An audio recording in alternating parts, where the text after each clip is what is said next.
ኢራን ከተኮሰቻቸው አጠቃላይ ወደ 63% ከግማሽ በላይ የሚሆነው የተተኮሰው ወደ ዩኤኢ ነው፣ ወደ ዱባይ፣ ወደ አቡዳቢ፣ ወደ ሻርጃም ነው። በርግጥም ዩናይትድ አረብ ኤምሬት ከሌሎች የአረብ ሀገራት በተለየ የኢራን የአየር ላይ ጥቃቶች ኢላማ ሆናለች። ለምንድን ነው ጥያቄው? ዩናይትድ አረብ ኤምሬት የኢራን ትክክለኛ በቃ ከ63% ነው የሚለው እንዲያውም ዘገባው ላይ የኢራን ሚሳኤሎች መዳረሻ ሆናለች፣ የኢራን ድሮኖች መዳረሻ ሆናለች። ለምንድን ነው የሚለውን ጥያቄ በተመለከተ በቪዲዮ ላይ ነው በጥያቄ መልክ የተነሳውን ሐሳብ ተደራሽ ስናደርግ የመጀመሪያው ጉዳይ ዩናይትድ አረብ ኤምሬት አልዳፋር እየተባለ የሚጠራ አየር ሰፈርን ታስተናግዳለች። የአልዳፋር አየር ሰፈር የአየር ጦር ሰፈር የአሜሪካ በጣም እጅግ በቀጠናው ላይ አስፈላጊ የሆነ ክሪቲካል ነው የሚባለው እንዲያውም እና F-35 የጦር ጀቶችን ጨምሮ የአሜሪካን F-35 የጦር ጀቶችን ጨምሮ ከኢራን ጋር ባላት ቅርበት ደግሞ በተከታታይ ከዛ የአልዳፋር የአየር ሰፈር ላይ እየተነሱ ጥቃት እንዲሰነዝሩ እድል ሰጥታለች ዩናይትድ አረብ ኤምሬት። በዚህኛው ሁኔታ ላይ እነ ኢራን አንደኛ ዩናይትድ አረብ ኤምሬትን ኢላማ ሲያደርጉ ይሄኛውን ጉዳይ ታሳቢ በማድረግ ነው። የአሜሪካ የጦር ሰፈር አልዳፋር የሚባለው የአሜሪካ የጦር ሰፈርን ኢላማ በማድረግ ነው። የአሜሪካ የጦር ቴክኖሎጂዎች ያው የአየር ሰፈሩ ላይ ተጠቅጥቀው ነው የሚገኙትና እነዛን ኢላማ ለማድረግ እነዛን ለመምታት በሚል እየታሰቡ የሚተኮሱ ሚሳኤሎች፣ ድሮኖች በዋናነት ዩናይትድ አረብ ኤምሬትን የኢራን አየር ላይ ጥቃት ኢላማ እንድትሆን እያደረጋት ይገኛል። እነ ኳታር በቃ ከዚህ በኋላ ምላሽ እንሰጣለን፣ የተፈጸመብን ላለው ጥቃት ለኢራን አጸፋዊ ምላሽ እንሰጣለን እያሉ ነው የዜጎቻችንን ደህንነት ለማስጠበቅ።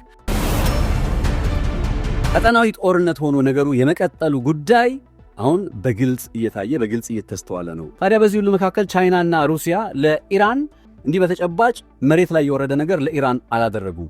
ለምን?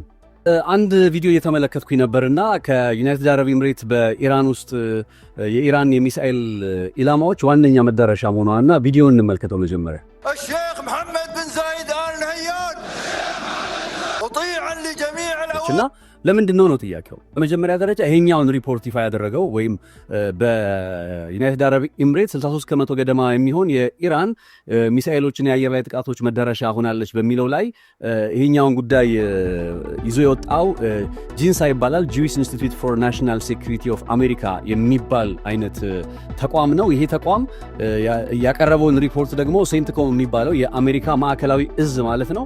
ሴንትኮም ይሄኛውን ጉዳይ ማረጋገጫ ሰጥቶበታል። ያ ማለት በእርግጥም ዩናይትድ አረብ ኤምሬት ከሌሎች የአረብ ሀገራት በተለየ የኢራን የአየር ላይ ጥቃቶች ኢላማ ሆናለች። ለምንድን ነው የሚለውን ጥያቄ በተመለከተ በቪዲዮ ላይ ነው በጥያቄ መልክ የተነሳውን ሐሳብ ተደራሽ ስናደርግ የመጀመሪያው ጉዳይ ዩናይትድ አረብ ኤምሬት አልዳፋር እየተባለ የሚጠራ አየር ሰፈርን ታስተናግዳለች። የአልዳፋር አየር ሰፈር የአየር ጦር ሰፈር የአሜሪካ በጣም እጅግ በቀጠናው ላይ አስፈላጊ የሆነ ክሪቲካል ነው የሚባለው እንዲያውም እና F-35 የጦር ጀቶችን ጨምሮ የአሜሪካን F-35 የጦር ጀቶችን ጨምሮ ከኢራን ጋር ባላት ቅርበት ደግሞ በተከታታይ ከዛ የአልዳፋር የአየር ሰፈር ላይ እየተነሱ ጥቃት እንዲሰነዝሩ እድል ሰጥታለች ዩናይትድ አረብ ኤምሬት።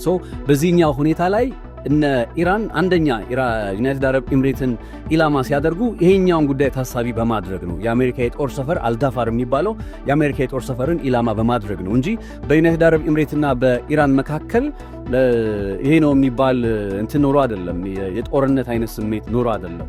እርግጥ ነው በመጪዎቹ ጊዜ ይሄኛው ጉዳይ ወዴት ሊያመራ ይችላል የሚለው በስጋትነት በጥያቄነት ውስጥ የሚነሳው ነው ማለት ነው።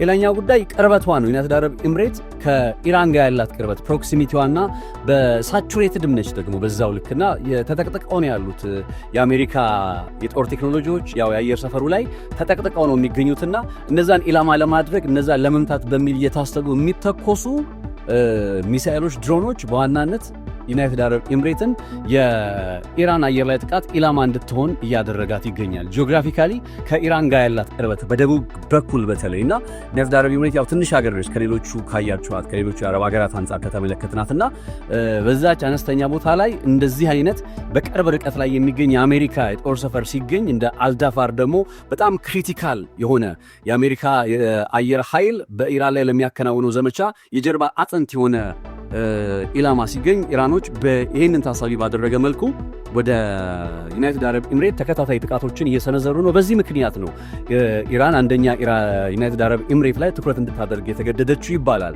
አሴም ታይም ደግሞ ዩናይትድ አረብ ኤምሬት ከአረቡ ዓለም ሀገራት በተለየ የቅንጦት መዳረሻ ነች። ይሄ ለአረቦቹ ብቻ ሳይሆን ለዓለም ማለት ነው። መረጃዎች እንደሚያሳዩት እኮ በየዓመቱ በጣም ሀብታም የሚባሉ በቃ ሌክዠሪ ህይወት ይኖራሉ የሚባሉ ሰዎች ከፍተኛ ገንዘባቸውን የሚያንቀሳቅሱት ዩናይትድ አረብ ኤምሬት ውስጥ ነው።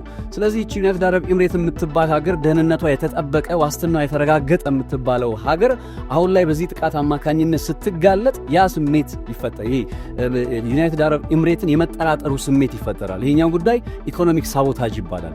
ከዚህ ጀርባ በእርግጥ ኢራን ብቻ ነች ተጠያቂ ብሎ መደምደም አይቻልም። ምክንያቱም መጀመሪያ እነ እስራኤልም እነ አሜሪካም ናቸው ኢራን ላይ ጦርነቱን ጀምረው ይሄ ጉዳይ በምናየው መልኩ መሰል አይነት ቅርጽ ከዚህ አንጻር ዩናይትድ አረብ ኤምሬት በዋናነት የአሁኖቹ የአየር ላይ ጥቃቶች ኢላማ እንድትሆን ሰበብ ሆኖባታል ወይ ምክንያት ሆኖባታል ለሚለው ጉዳይ አብረው ይነሳል። ይሄኛውን ነገር ካነሳን ዘንዳ ግን አብረን አንድ በነገራችሁ ደስ የሚለኝ እነ ኳታር ምላሽ ይሰጡ ነው። እነ ኳታር በቃ ከዚህ በኋላ ምላሽ እንሰጣለን፣ የተፈጸመብን ላለው ጥቃት ለኢራን አጸፋዊ ምላሽ እንሰጣለን እያሉ ነው የዜጎቻችንን ደህንነት ለማስጠበቅ። ሳውዲ አረቢያ ውስጥ የሚገኘው የአሜሪካ ኤምባሲ በሁለት ድሮኖች ከተጠቃ በኋላ ሳውዲ አረቢያን በጣም በቃ ምላሽ ይሰጣለሁ የሚል አይነት አቋም ውስጥ እየገባች ነው። ይህ ቋንቋ በሌላ ከተገለጸ ምን ማለት ነው? ቀጠናዊ ጦርነት ሆኖ ነገሩ የመቀጠሉ ጉዳይ አሁን በግልጽ እየታየ በግልጽ እየተስተዋለ ነው። እነ ዩናይትድ አረብ ኤምሬትም ደግሞ ይሄኛውን ፓተርን የሚከተሉ ከሆነ የነ ኳታርም ማለት ነው ሳውዲ አረቢያ ልትጀማምረው እየተዘጋጀች ነው። ዩኤኢ የምትገባበት ከሆነ እንግዲህ ኢራን ስንት ሀገር ልትገጥም ነው ማለት ነው። ነገሩ ቀጠናዊ ጦርነት ሆኖ ቀጠለ ማለት ነው። ታዲያ በዚህ ሁሉ መካከል ቻይናና ሩሲያ ለኢራን ድጋፍ መስጠት ነበረባቸው አይደለ? ካላቸው ግንኙነት አጋርነት አንፃር። ነገር ግን ምንም አይነት አጋርነት ወይ በያሉበት ሆነው ከቤጂንግና ከሞስኮ ሆነው ከሚያሰሙት አይዟችሁ ከሚል ወይም እየተከናወነ ያለው ዘመቻ ህገወጥ ነው፣ ዓለም አቀፍ ህጎችን ይጥሳል ከሚል የተቃውሞ ድምፅ ውጪ እንዲህ በተጨባጭ መሬት ላይ የወረደ ነገር ለኢራን አላደረጉም። ለምን? በዚህ ጉዳይ ላይ መረጃውን እንድሰራው ከፈለጋችሁ በኮሜንት ላይ አሳውቁ።